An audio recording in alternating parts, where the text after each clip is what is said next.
Okay. Here we are in Tunisia during the Tunisia 2020 conference. I have a Member of Parliament from Bizerte. Please introduce yourself. Ali Belakhoua, a Member of Parliament from the area of Bizerte.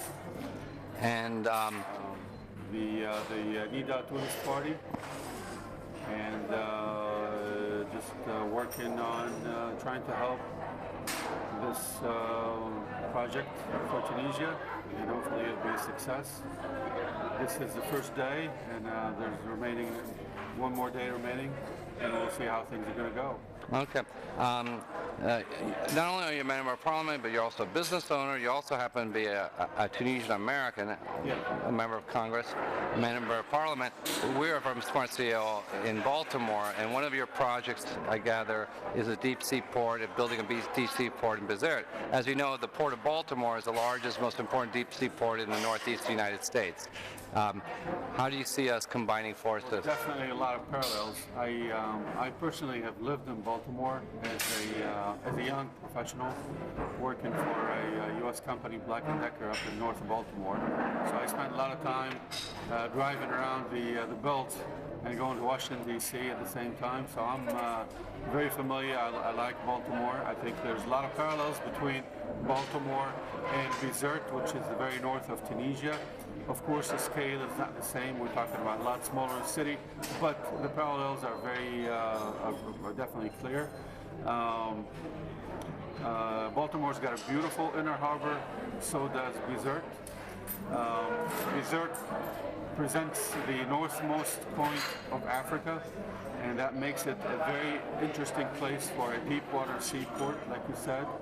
A lot of people in the past came to Bizerte knowing that it is the most geographically advantaged place in Africa in terms of its presence within the Mediterranean basin. It's right on the corridor of all the boats that travel east-west from China, Singapore, and India over to Canada and the rest of South America. So it is an excellent place also for the Mediterranean Sea. It's a good place for, it's a center of gravity really, north of Tunisia. So we think, and so do many other people around the world, think that Bizerte is the best place for investment if a company or if a government is interested in investing and putting some of its resources into obtaining a good strategic place for maritime transport. That's one thing. Because we also have, Under Armour is the headquarter of Baltimore is the headquarter of Under Armour as a $4 billion company. Tunisia is one of the leaders in textile manufacturing. It's also a huge automotive production center. Yes. So there's a huge ties between Bizerte and Baltimore. Absolutely, absolutely. There's a lot of parallels. It is about 60 kilometers from the capital, so is Baltimore. That's another good parallel. So we're real close to the airport for anybody who would like to come to Bizerte. Right next to the airport, literally about a half hour from the airport. Very accessible, very nice people. The French in 1881, when they invaded Tunisia, this is not me speaking, this is not me talking about this, but this is what everybody said. They came because of Bizerte. And then when independence took place in 1956, France left all of Tunisia except for Bizerte. They actually did not want to leave Bizerte. They wanted to keep it for themselves. So there was a war in 1963 that happened in Bizerte to get the French out. And sure enough, well, it wasn't really the war that made it happen. It was with the help of the United States. And the United Nations, the United States has stood, in a way, on the side of Tunisia, in spite of the Cold War at the time, and it's a good French ally. So there's a lot of risk for the United States, but yet nonetheless, it did stand by Tunisia. So there's a lot of ties between Tunisia and the United States that go back to the 1700s. We were the first country to approve or to recognize the new U.S. Constitution and the new U.S. presidency. Under Thomas Jefferson, 1797. Yes, we have the Protocol of Understanding that was written back in 17 something in our museum here. So there's a lot of ties that go way back. And also international with Russia, with the Crimea fleet that fled the Crimea during the revolution and came to Bizerte. So you have Russians here. You have. Absolutely. All right. Yes, we do have.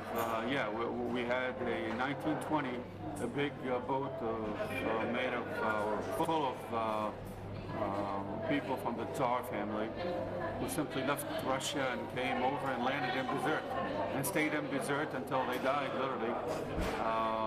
They survived the whole communism era from Lenin on to Stalin and on to Gorbachev.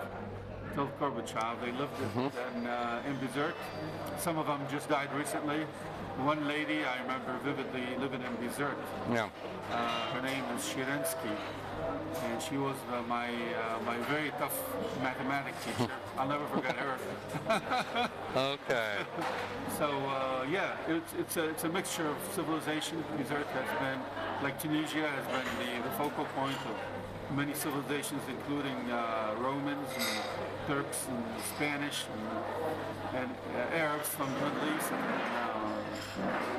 It's definitely, and Berbers, the originals of North Africa. It's also a free trade port, right, too? It's a free trade here, so? Yes. So this is an international area of growth, future growth for all the major economies: Europe, America, Asia, Russia, former Soviet Union. It could really be a center of logistics. Yeah. To use, it's a good geographic location to get a foothold in the middle of the happening thing. It's definitely the middle of it. Okay, thank you, thanks.